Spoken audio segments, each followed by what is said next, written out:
Hello students, आज की class में हम बात करेंगे कांस्टेंट वॉल्यूम गैस थर्मोमीटर के बारे में।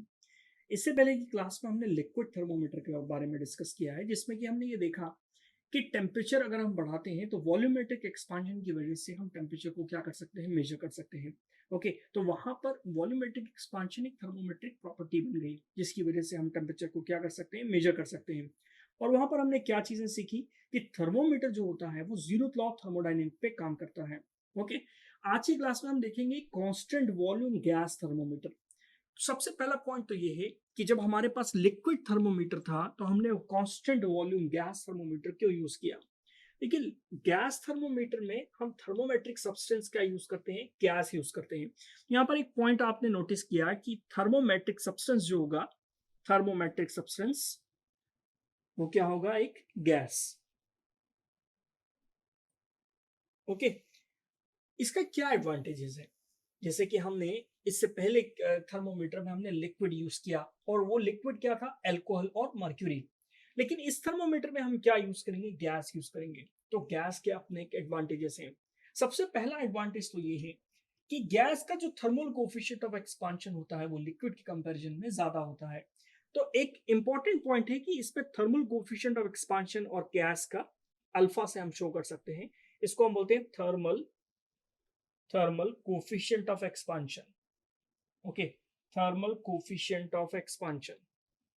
थर्मल कोफिशिएंट ऑफ एक्सपांशन जो गैसेस का होता है वो हाई होता है। इसका मतलब क्या हुआ कि स्लाइट चेंज में भी गैसेस में एक्सपांशन आपको देखने को मिलेगा। ओके, दूसरा एक इंपॉर्टेंट पॉइंट क्या है कि इसकी थर्मल कैपेसिटी जो होती है वो कम होती है। थर्मल कैपेसिटी इंपॉर्टेंट पॉइंट है, थर्मल कैपेसिटी। ओके, लिक्विड में वाटर की थर्मल कैपेसिटी सबसे ज्यादा होती है। थर्मल कैपेसिटी का मतलब क्या होता है, हीट को एब्जॉर्ब करने की कैपेसिटी क्या कहलाती है, थर्मल कैपेसिटी। मतलब क्या है कि वाटर अपने अंदर हीट को एब्जॉर्ब करता रहेगा और टेम्परेचर राइज नहीं करेगा। ओके, उसको हम बोलते हैं हाई थर्मल कैपेसिटी का होना। अगर आप ये सोचिए कि ज्यादा थर्मल कैपेसिटी हुई तो क्या होगा, वो हीट को एब्जॉर्ब करता रहेगा लेकिन टेम्परेचर में कोई चेंज नहीं आएगा।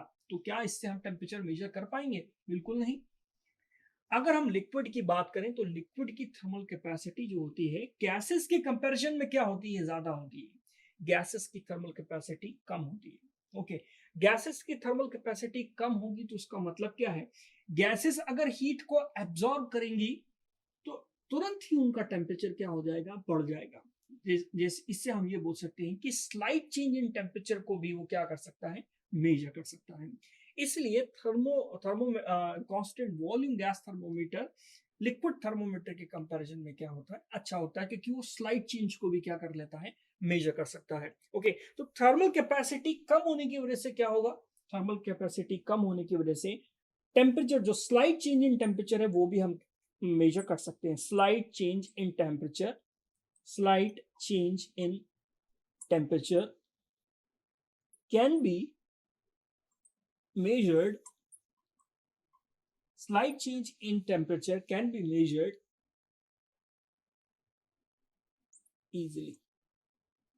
Okay, slight change in temperature can be measured easily. Okay, आसानी से हम क्या कर सकते हैं, स्लाइट चेंज, छोटा हल्का सा टेम्परेचर भी राइज होगा तो गैसेस क्या करेंगे, उनका वॉल्यूम एक्सपांड हो जाएगा, वॉल्यूम में चेंज आ जाएगा, और उसकी वजह से हम टेम्परेचर को क्या कर सकते हैं, मेजर कर सकते हैं। ओके, तो ये प्रॉपर्टीज हैं जिसकी वजह से हम गैस थर्मोमीटर यूज कर सकते हैं। अगर कहीं पर भी हमें स्लाइट चेंज इन टेम्परेचर को चेक करना है तो हम लिक्विड थर्मोमीटर के बजाय हम गैसियस थर्मोमीटर को क्या करेंगे, यूज करेंगे। अब ये गैसियस थर्मोमीटर किस प्रिंसिपल पे काम करता है, तो देखिए इसके लिए हम एक डायग्राम बनाते हैं और उस डायग्राम से समझते हैं कि गैस थर्मोमीटर काम कैसे करता है। गैस थर्मोमीटर में देखिए कि एक एंड पर मान के चलिए गैस गैस भरी हुई है इसमें। ओके, ये गैस के लिए एक रिजर्वायर दिया हुआ है आपको।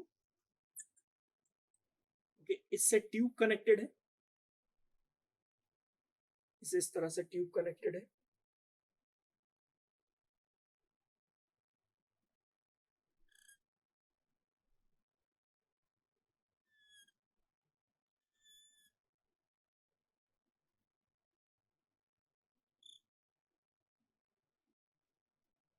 यहाँ पर एटमॉस्फेरिक प्रेशर काम कर रहा है, PATM।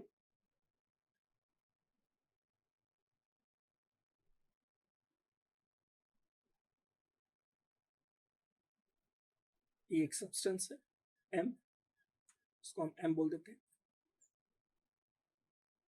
इसमें गैस भरी हुई है,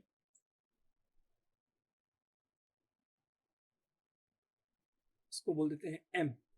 ओके, जब टेम्परेचर चेंज होगा तो वॉल्यूम में क्या होगा, एक्सपांशन होगा।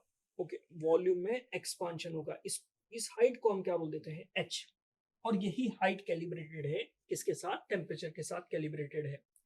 जैसे ही ये इस गैस के आसपास या फिर इसको उस जगह पर लेकर आया जाएगा जहां का टेम्परेचर हमें मेजर करना है, या उस सब्सटेंस को लेकर आएंगे हम इसके पास जिसका टेम्परेचर हमें मेजर करना है, तो गैसेस क्या करेंगी, हीट को एब्जॉर्ब करेंगी। जैसे ही हीट को एब्जॉर्ब करेंगी, थर्मल कोफिशिएंट ऑफ एक्सपांशन उनका क्या है, ज्यादा है एज कंपेयर टू लिक्विड।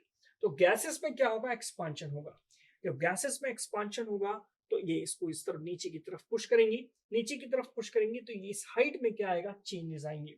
और इन हाइट में चेंजेस की हेल्प से ही हम क्या कर सकते हैं, टेम्परेचर को मेजर कर सकते हैं। ओके, तो ये था कांस्टेंट वॉल्यूम गैस थर्मोमीटर, जिसमें कि गैसेस का वॉल्यूम तो कांस्टेंट रहता है। ओके, लेकिन एक्सपांशन होने की वजह से ये नीचे की तरफ पुश होता है और हाइट में क्या आता है, चेंजेस आते हैं।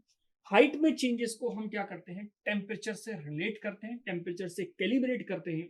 और हाइट में चेंज को हम क्या कर सकते हैं, चेंज इन हाइट जो भी होगा उससे हम टेम्परेचर को डायरेक्टली क्या कर सकते हैं, मेजर कर सकते हैं कैलिब्रेट करने के बाद। ओके, और इसमें आपको मैंने रीजन भी बताया कि थर्मोमेट्रिक जो सब्सटेंस होता है वो क्या होता है, गैस होता है। ओके, थर्मोमेट्रिक सब्सटेंस गैस होता है और गैस की अपनी कुछ प्रॉपर्टीज होती हैं कि उनका थर्मल कोफिशिएंट ऑफ एक्सपांशन कम होता है और thermal coefficient of expansion high होता है, और थर्मल कैपेसिटी क्या होती है, कम होती है।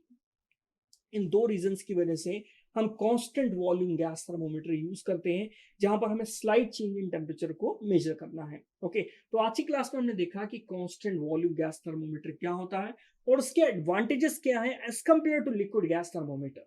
ओके, तो आज की क्लास के लिए इतना ही, मिलते हैं नेक्स्ट क्लास में। Thank you.